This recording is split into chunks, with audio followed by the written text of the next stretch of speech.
আপনারা যে ছুটে এসেছেন যার কথা শ্রবণ করবার জন্য, তাকে কখনো চোখে হয়তো দেখেননি, তো চোখে না দেখে তাকে ভালোবেসেছেন আপনারা। বলুন দেখি কত বড় ভালোবাসা আপনাদের, কত গভীর ভালোবাসা। না হলে আপন আপন শয্যা ছেড়ে, ঘরের কাজ ছেড়ে, ছেলে মেয়ে স্বামী আত্মীয় পরিজন ছেড়ে আজ কেন আপনারা এখানে এসে বসে আছেন? যাকে কখনো চোখেই দেখেননি মা, তার কথা শোনার জন্য এখানে আপনারা বসেছেন। তাহলে কতটা ভালোবেসেছেন যে হে প্রভু, তোমাকে চোখে হয়তো দেখিনি, কিন্তু তথাপিও আমরা তোমায় ভালোবাসি। ভালোবেসেছেন বলেই আজ এখানে বসে আছেন। যখনই আপনি বাড়ি থেকে বেরিয়েছেন মনে মনে ভেবেছেন, তখনই কিন্তু এই যে মন, আমাদের এই দেহটাকে চালায় কি এই মন। আমাদের এই যে ইন্দ্রগুলো আছে, এই 10 ইন্দ্র ষড়রিপু, এগুলোকে চালনা করে কে? মন। তাহলে মনে মনে যখন আপনি ভেবেছেন যে আমি চললাম কৃষ্ণ কথা শ্রবণ করতে, তখনই কিন্তু আপনার ইন্দ্রগুলো সবাই কিন্তু সেই মনের সাথে সাথে এখানে এসে হাজির হচ্ছে। তাহলে মনে মনে যেই না ভেবেছেন, আপনার আত্মা আর পরমাত্মা, এই দুই আত্মার মিলন ঘটে গেছে। মনে ভাবা মাত্রই তার সঙ্গে যখন আপনাদের মিলন হয়েছে, তাই আপনারা বসে আছেন। আমার কথা শোনার জন্য তো আর এখানে বসে নেই। আমি যদি ভগবানের কথা ছেড়ে দিই, এখন আমি আমার কথা বলি, তা আপনারা সবাই চলে যাবেন। বলো মা, আমি তো তোমার কথা শুনতে আসিনি, এসেছি আমাদের গোবিন্দের গুণ কথা শ্রবণ করতে। তাহলে ভাবুন মা, তাহলে আজ আপনারা বসে আছেন, আপনাদেরকে বসিয়ে রেখেছে কে বলুন তো? সেই শক্তি, সেই পরমেশ্বর ভগবান, সেই পরমাত্মা যিনি এখানে বসে আছেন। অনাদি রাধে গোবিন্দ নিতাই গৌর হরি বল হরি বল হরি। জয় রাধেশ্যাম রাধেশ্যাম, জয় রাধে রাধে। মধুময় শ্রীধাম বৃন্দাবনে ভগবান প্রভাস নদীর তীরে যজ্ঞ করেছিলেন মা। এবার কিন্তু আমাদের লীলার মধ্যে একটু ধ্যান দিতে হবে। হ্যাঁ, শান্ত মনে একটু আস্বাদন করুন। এই যে প্রভাস নদী, প্রভাস নদীটা কোথায়? গুজরাটে। গুজরাটে সৌমতীর্থ বলে একটি জায়গা আছে বাবা। তা মা, এই যে সৌমতীর্থ বলে একটি জায়গা, এই জায়গাটি মানে এখানে দেবাদিদেব মহাদেবের একটি বিগ্রহ সেবা হয়, যার নাম সোমনাথ। ওই সোমনাথের নামেই জায়গাটির নাম সৌমতীর্থ। তা সেই সৌমতীর্থে এই নদীটা, এই প্রভাস নদী, ভগবান দ্বারকায় কিন্তু যজ্ঞ করেছিলেন এই প্রভাস নদীর তীরে। তা সৌমতীর্থে যে নদীটা, মানে এই যে প্রভাস নদী, এই প্রভাস, এই যে প্রভাস নামটা, এটা কে দিয়েছিল? না চন্দ্রদেব। কেন দিয়েছিল আমরা জানব। চন্দ্রদেবের 27 জন স্ত্রী, তথাপিও চন্দ্রদেব গুরুপত্নীর প্রতি যখন দৃষ্টি রাখে, তখন গুরুদেব তাকে অভিশাপ দেন যে তোমার এক একটি কলা করে ক্ষয় হতে হতে একদিন তুমি সম্পূর্ণটাই শেষ হয়ে যাবে। অর্থাৎ অভিশাপ কি দিল? গুরুদেব অভিশাপ দিলেন ক্ষয় রোগ হবে। তা এখন গুরু বাক্য তো আর লঙ্ঘন হতে পারে না মা। এইবার চন্দ্রদেব কিন্তু এক একদিনে এক একটা করে কলা ক্ষয় হতে শুরু হয়ে গেল। দেখেছেন তো চন্দ্রদেব, এই যে 15 দিনে এক পক্ষ কাল হয়, এক একটা করে কলা ক্ষয় হতে হতে দেখবেন একটি কলা এসে দাঁড়ায়। হ্যাঁ, যখন অমাবস্যা হয়, আবার দেখবেন ওই যে একটি কলা আমরা দেখতে পাই দেবাদিদেব মহাদেবের মস্তকে, ভোলানাথের মাথায়, তাই না? কিভাবে এলো শুনুন। তা যখন গুরুদেবের অভিশাপ লাগলো, একটার পর একটা কলা ক্ষয় হতে হতে প্রায় শেষ, স্বামী মারা যাবে, আর একটি কলা বেঁচে আছে, তখন এই 27 জন স্ত্রী দল বেঁধে গেলেন ভোলানাথের কাছে। মহাদেব কৈলাসে বসে ধ্যানে মগ্ন, সেখানে গিয়ে হাজির। এখন মহাদেবের যে সহধর্মিণী মা পার্বতী, তিনি হচ্ছেন এই 27 জন যে রমণী, তাদের সম্পর্কে দিদি হয়। তাহলে সম্পর্কে ভোলানাথ কি হবে? জামাইবাবু। এখন কৈলাসে নিরজনে বসে বসে ভোলানাথ ধ্যানে মগ্ন, 27 জন শালী গিয়ে হাজির। জামাইবাবু, ও জামাইবাবু, ও জামাইবাবু। ভোলানাথ মনে মনে ভাবছে, এত সুন্দর নির্জন স্থান, ভেবেছিলাম এখানে আর কোনো মানুষের আনাগোনা নেই, আপন মনে একটু ভগবানের সাধনা করব। এখানেও শান্তি নেই, কারা জামাইবাবু বলে ডাকছে, এত এত রমণীর কণ্ঠ, এতগুলো শালী আছে, আমার জানা ছিল না তো। হ্যাঁ, কি হয়েছে? আসলে হয়েছে কি জামাইবাবু, দেখাশোনা হবে কি করে, যাতায়াত না থাকলে যা হয়। হ্যাঁ বুঝেছি। তা তোমরা যে আমার শালিকা, দল বেঁধে আমার কাছে এসেছো, সম্পর্কে আমি জামাইবাবু নিশ্চয়ই বিপদে পড়ে এসেছো। কি হয়েছে বলে দাও। বিপদে পড়েছি, স্বামীহারা পতিহারা জীবন কি করে কাটবে আমাদের, তাই এসেছি এর একটা উপায় বের করবার জন্য। ভোলানাথ বললেন, কি উপায়, কি করবে বলো। বললেন, গুরুদেবের পত্নীর প্রতি আমাদের স্বামী সে যখনই আকৃষ্ট হয়, গুরুদেব অভিশাপ দেন। এখন স্বামী একটু একটু করে ক্ষয় হতে বসেছে, আর একটি কলা বেঁচে আছে, সে যদি হারিয়ে যায় তাহলে আমরা কি করে বাঁচবো? আপনি আমাদের উপায় বলুন। ভোলানাথ বললেন, এক কাজ করো, ওই একটি কলা আমার মাথায় যে জটার মধ্যে গঙ্গা আছে, গঙ্গার মধ্যে রেখে দাও, আর তোমরা গুরুদেবের কাছে গিয়ে তোমার পতির প্রাণ ভিক্ষা চাও। নিতাই গৌর হরি বল। এই কথা শোনা মাত্রই সেই একটি কলা ভোলানাথের মাথায় জটার মধ্যে রেখে দিয়েছেন। দেখেছেন তো মা, ভোলানাথের মাথায় একটি কলা থাকে, হ্যাঁ ওটাই। এবার মাথায় রেখে সমস্ত স্ত্রীরা, 27 জন স্ত্রী চললেন গুরু বৃহস্পতির কাছে।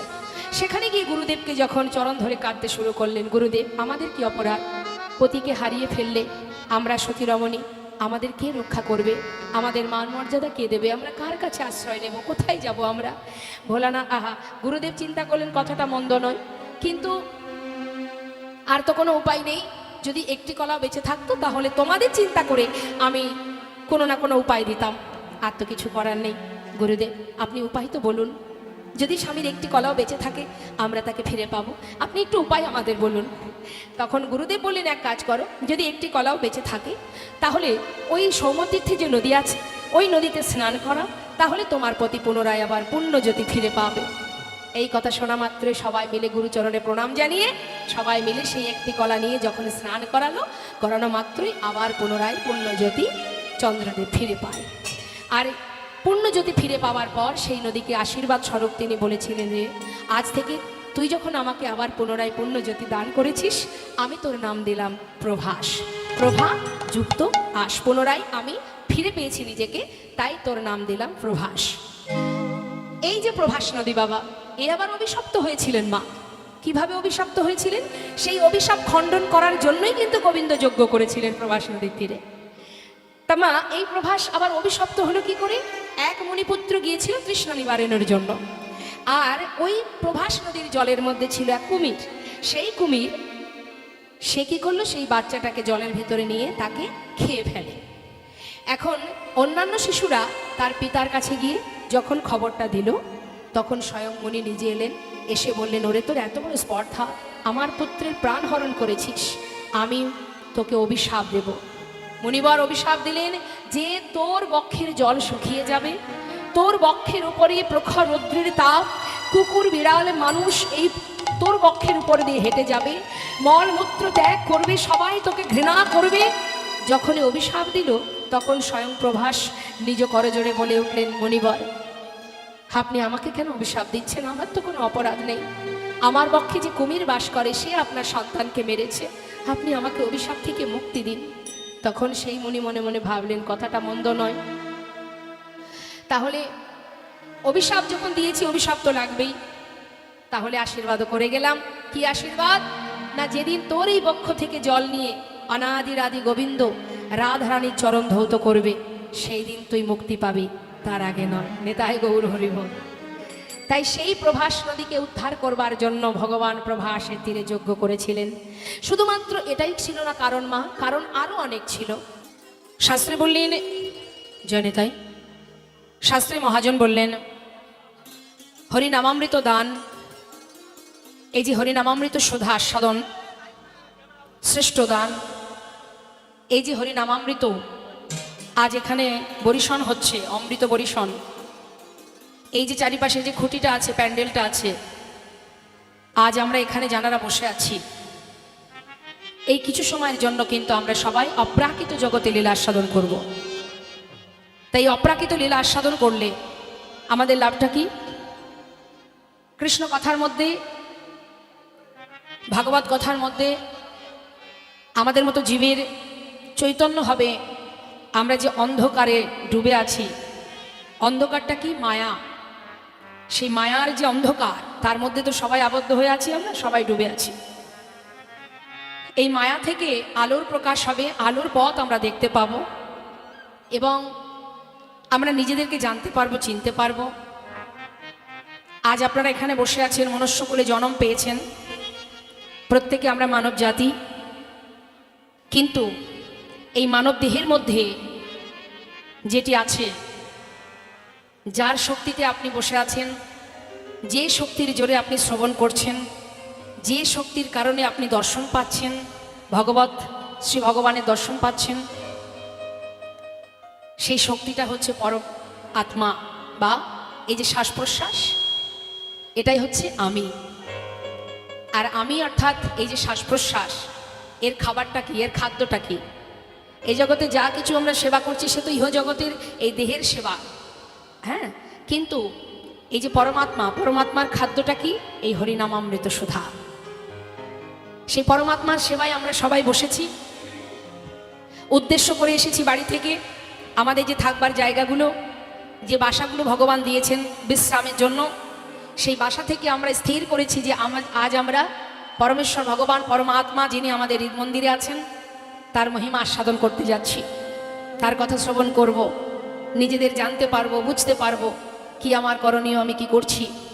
এই সকল কিছু পাওয়ার যে সুন্দর হাট বাজারটা, সেটা হচ্ছে এই হরিনামামৃত আস্বাদন আর এই মহতি হরিবাসরে সাধু গুরু বৈষ্ণবের সঙ্গ লাভ।